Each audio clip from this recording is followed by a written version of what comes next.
শুভর birthday cake চলে এসে, শুভর জন্য স্পেশাল বার্থডে কেক।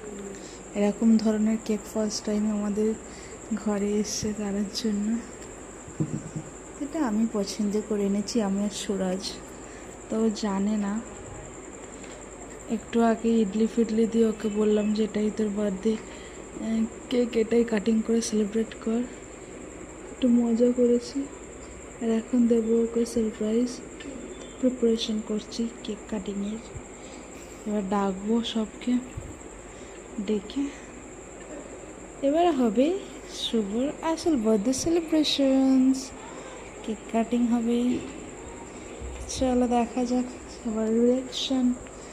শুভ রিয়াকশান দেখা যাক কেমন হয়। চলো এবারকে তাহলে দেখে আনি আমরা। সবাই রেডি, এখানে শুরু।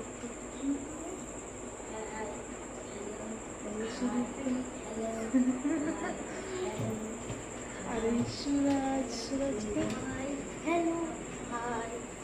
খেলা দেখতে ব্যস্ত এখন ওরা।